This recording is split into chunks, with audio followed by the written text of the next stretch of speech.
Hello, good people. So now we're moving on to epicyclic gear trains or planetary gear trains. Let me just go over what we did so far to make sure that we're on the same page. On the first video, we were talking. I was teaching you guys how to draw, how to represent gears on a diagram. Yes, that's what we did. That's very useful because most of the time you just have the diagram, especially in these epicyclic gear trains. It is very cumbersome to draw things like this. You're just going to have a diagram. And then from there, we moved on to the kinematic relations, the velocity ratio, also known as the transmission ratio, and the torque ratio. We established that the torque that a gear carries is directly proportional to the number of teeth. What does that mean? It means that gear A, since it's bigger than gear B, will have more torque than gear B. Gear B will have less torque. And we also learned that the speed of a gear is inversely proportional to the number of teeth. Small gears go faster than bigger gears, which is why the torque ratio is equals to T out over T in, which is equals to N out over N in, N representing the number of teeth. And the velocity ratio ever is equals to V out, omega out over omega in, which is equals to N in over N out.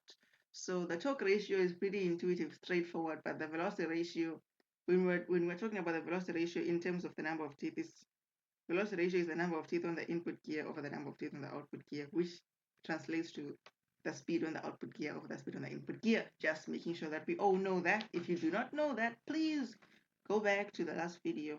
No, last video but one to clarify, because the video before this is an example on a simple gear train. But simple gear trains are a thing of the past. Now we're doing epicyclic gear trains. You guys probably already knew about simple gear trains, but these ones, the planetary, aka epicyclic gear trains, are foreign. They were foreign to me. The first time I heard about them, I was excited, and I hope you guys will be excited too. Now let's get started. So this right here is what we are used to. We have gear A as the driver, gear B is being driven. If gear A is fixed, which means that omega A will be 0, gear B will not rotate because it's not being driven by anything. If we apply a speed on gear A, gear B will also rotate. This is what we're talking about. How we calculate the speeds of each of these gears when we know that. If we know the speed of gear A, we can calculate the speed of gear B accordingly using our velocity ratios. We can also find out the torque using our torque ratio because we know the number of teeth. If the number of teeth are not given, you count them. Yeah. And sometimes the diameters are given. We know that the number of teeth is directly proportional to the diameters. Now, look at the neighbor here. Let's do the same naming convention. This is gear A and this is gear B. Gear A is the driver, is the input, and gear B, let's say our output is going to be at gear B. Well, you might think that, okay, of course, gear A is bigger here. Now it's smaller, and gear B was small here. Now it's bigger. Well, you might think, well, actually, there's no difference. It's just the same. It's just the same as this situation. But no, no, no, no, no, no, no, no. This situation is different because there's an arm. Yes, this arm makes a world of a difference. It's just an arm. It's not just an arm. It's the arm. We call this the carrier arm. So how is it different? Here I told you that if you fix gear A, gear B won't rotate because there's no speed on gear A. But here now, when we fix gear A, let's say gear A is equals to 0, omega A is equals to 0, it's fixed. You put those fixed signs on it.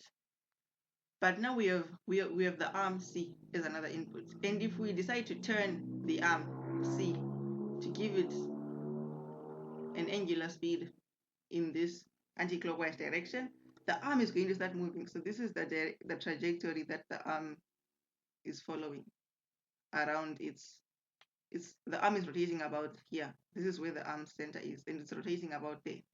So the center of gear B is moving together with the arm because gear B's center is fixed on the edge of the arm. So gear B may start off here, but in no time, Gear B may be here. Let me draw gear B. This is now gear B, and it's still meshing with, this is the meshing, and this is the rest of gear B. Okay, bad drawing. This is your gear B. This is its center. Gear B has moved from here to here. When this gear B is moving, it is also going to be rotating about its own center. Like gear B will be rotating about its own center because a gear just doesn't move straight. It's got teeth. So when these teeth move, when it moves, it's going to be rotating about its own center. But the center about which it's rotating is also moving with the arm. So there are two things happening. Gear B is rotating about its own center. We're used to that. These gears were just rotating about a fixed center, about their own centers. But that center about which it's rotating is moving, is also moving at its own. We do not know what the speed is because we do not know how to calculate in these scenarios yet, which is what makes the difference. This is now a planetary gear set because in as much as gear B is rotating about its own center is also particularly is also in motion, it's rotating with the carrier arm, it's moving. The center of rotation of gear B is moving. So that makes it complicated. We can no longer just go back to our simple old kinematic relationships and do our velocity ratio is equals to V out over V in omega out over omega. Yeah, we need to do more. We need to do more because we have rotation. We've got two forms of rotation about gear B, about its own center, and also that center is rotating. So we need to employ more tools. This right here is a planetary gear set. This is a very simple planetary gear set. Now let me show you why. So why are they called planetary gear sets, epicyclic or planetary? Why are they called that? If you know why, it might better help you to see one. Because when you're given a question, we do not tell you that this is a planetary gear set, do this. You need to see there's a planetary gear set. So how are you going to see there's a planetary gear set? Well, look out for arms. I love the arm. Like the arm is a big part of the planetary gear set for me. And you're gonna see in the next video when we do the analysis of planetary gear sets that it revolves a lot around this arm. So check out, is there an arm? How is the gear rotating? Does this gear rotate about a fixed axis? Is the axis about which the gear rotating moving? You know what I mean? Look at those things. I demand you to take a break and enjoy the view. So why are they called planetary gear sets? Well, as you can see, gear A, let's say gear A is fixed. Gear A has a shaft attached to it, right? Gear A is rotating about its axis, right? Or maybe it's fixed. But gear B was rotating about gear A. Does this sound familiar to you? We're on planet Earth, and what are we doing all day long? We're just rotating around the sun. That's why they're called planetary gear sets. Wait, I have something nice to show you guys. Okay, this is not the best, but this is what I could get because the other stock footage was expensive. Like you needed to buy it, and so this is free. So this is the sun, and these planets are supposed to be rotating around the sun. So that's why they are called planetary gear sets, because we have planets rotating around the sun. That is why. Now let us move on to this next diagram. We have this gear in the center, right? And then we have these three gears on the outside, and then we have a ring gear. So what you're going to notice is that this gear on the center is attached to a shaft. Let's look at this one. This gear on the center is attached to this shaft. So this gear on the center will rotate about that shaft, about the center of that shaft. The center of rotation of this center gear is not going to move. These three gears, 1, 2, 3 gears, are meshing with this center gear. But depending on the circumstances or the situation, these three gears are going to either rotate on one fixed location, or they're going to rotate and also move around the middle gear at the same time. And this outside ring gear is also going to be rotating depending on what the conditions are. So these are the planets because they are rotating around who? If these are the planets, then this middle lady is the sun. And this outside gear is called a ring gear. We already know this. It's called a ring gear or an annular gear. I like calling it the ring gear because it looks like a ring. And then, what did I tell you? That a lot, the planetary gear set analysis revolves around the arm. Like the arm is very important. These planet gears, we have 1, 2, 3 of them in this case. 1, 2, 3 of them. Let me take the red color. These planetary gears, this 1, 2, we cannot see the third one. Let me look at it. We've got 1, 2, 3. They cannot just sit and float in space and do their own thing. No, they are connected via the carrier arm. So this is the arm. It's also connecting to that gear and that gear. So the planetary gears are connected via an arm. Oh, this is not so clear. Let's see. Yes, this is an animation on Google. So what were we talking about? This is the sun.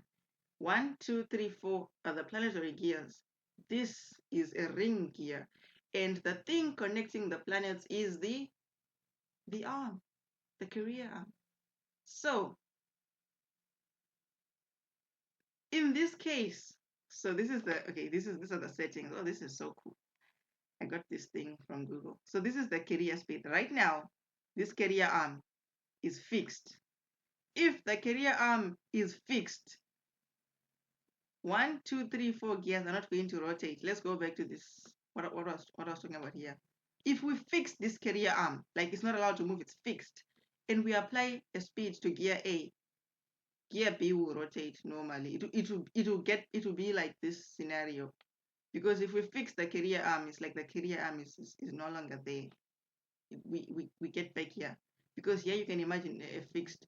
If there's a rod joining these two centers and that rod is fixed and is not moving, if I apply a speed to gear A, gear B will rotate. It's now just a simple gear train. So if you fix the arm, you go back to a simple gear train. And that is the situation we're in here. The arm, the carrier speed, the speed of the carrier arm is 0. So the arm is fixed. So that way, this gear A is just rotating about one. It's just rotating about its fixed point. This is rotating about its center. The center is not moving.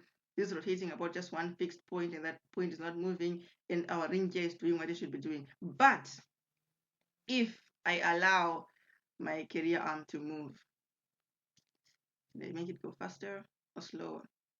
Faster is better. Can you see what's happening now? The carrier arm is moving. Watch and observe. The ring gears, not the ring gears, the planets. The planets are, you cannot really see. How do you control? Okay, now the carrier arm is free to move, as you can see in the animation. Now look at your planet gears. Let's observe this one, for example. Can you see that it is rotating about its own axis? But in as much as it's rotating about its own axis, that axis is also moving. So it's going around in two ways, about its fixed axis, but that fixed axis is also moving. It's revolving around the sun because the carrier arm is free to move. And this double motion of I'm rotating about my axis, I'm also rotating around the sun makes it more complex. We need to find ways to calculate the speeds, to find the speed of the ring gear. What is the speed of our sun gear? How is the carrier arm rotating? At what speed do I need to rotate my sun gear to get a certain speed at the ring gear? You know, that analysis. We need to do it in a different way because we can no longer use those simple basic kinematics, because now I've been saying this over and over again. I need it to sink in, because now we've got two forms of rotation on our planet gears. The centers about which they are rotating are also moving. Their centers of rotation are moving in as much as they are rotating about those centers. Those centers are in motion. So we need more tools in our box to be able to tackle these problems. I hope it was understood. Okay, I will wrap this up. 15 minutes. Okay, that is not that bad. I hope you guys understood. And in the next video, we shall be going into the analysis of planetary gear sets, the kinematics. What do we use? We're going to be using the tabular method. It is the best. It is the easiest method. Just remember that when the carrier arm is fixed, let me give it a 0 velocity. Go down. 0. No, -1. Up. Please. 0. When the carrier arm is fixed, that double motion is gone. It goes away. When the carrier arm is fixed, the centers of rotations of the planet gears are not moving anymore. They are now just fixed. In that case, well, the good news is it becomes a simple gear train. It's now simple. We can go back to our good old kinematic relationships that we were doing 1.5 videos ago. So this is going to be very useful when we get into the planetary, into the tabular method. This whole thing of fixing the arm, because when we fix the arm, we now have a simple gear train, and when we have a simple gear train, we can do the usual simple kinematics that we were enjoying in the VR, the velocity ratios, the torque ratios, in that simple way. Yep. So check out the next video. We shall be doing the tabular method on how to analyze these planetary gear sets.